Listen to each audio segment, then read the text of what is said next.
Hi, today from BookExpo in New York.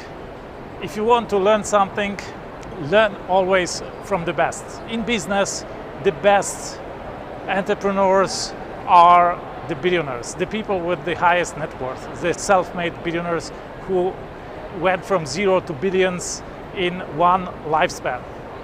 But who are the best people in the business of book writing? Of course, the best people are those who sold the most book copies of their books. These are also the people whose income is the highest in the industry. And way on the top right now is a guy called James Patterson. Behind me you can see one of his new books. Who is James Patterson? James Patterson wrote over 150 books and he sold them in 300 million copies worldwide. He is a guy who had over 130 New York Times bestsellers, out of which there were 67 #1 New York Times bestsellers. He is the absolute #1 in that respect. He is a Guinness Book Record holder with 67 #1 bestsellers in New York Times bestseller list. His yearly income is evaluated at $95 million.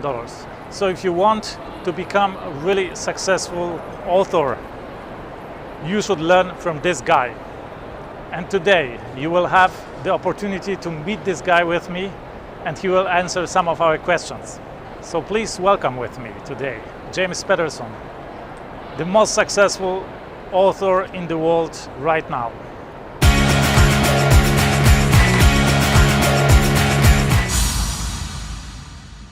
Hi guys from BookExpo in New York. This is James Patterson. It is indeed. Today, as of today, the most successful author in the world, right? Well, I don't know. It sells a lot of books. Yeah.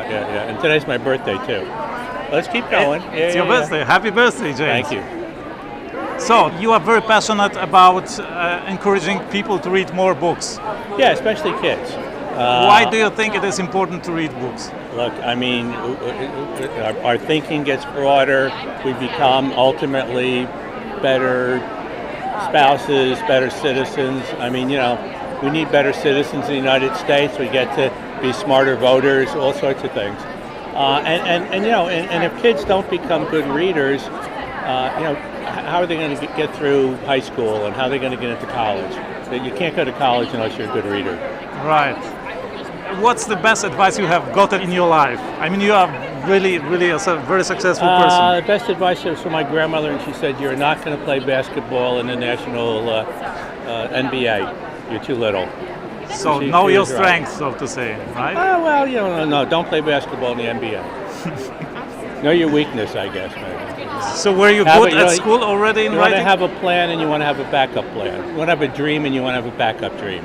Was I good in writing? I don't know. I didn't think about it really until I was 19 or 20. I worked my way through college at a mental hospital. I worked a lot of night shifts, and I started. Mostly people slept at night, and I would just write all these stories one after the other, and I loved doing it. Somebody said, "You're lucky if you find something you like to do, and then it's a miracle if somebody will pay you to do it." So I had found something that I love to do.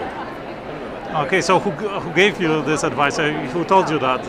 I didn't. No, I made that one up. I don't know. Yeah. Okay, so tell me, because you come up with so many ideas for books. I mean, I'm going to write a book about the two of us next. I'll do it today. About what? About the two of us. That's how. Wow, amazing. Yeah.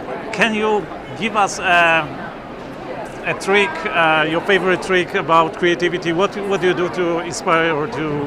It just isn't an issue with me. I have so many. I have a thing in my office this thick, just with ideas. Every page is a different idea.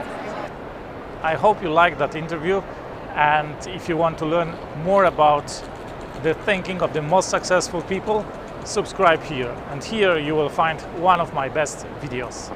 Thank you and see you from New York.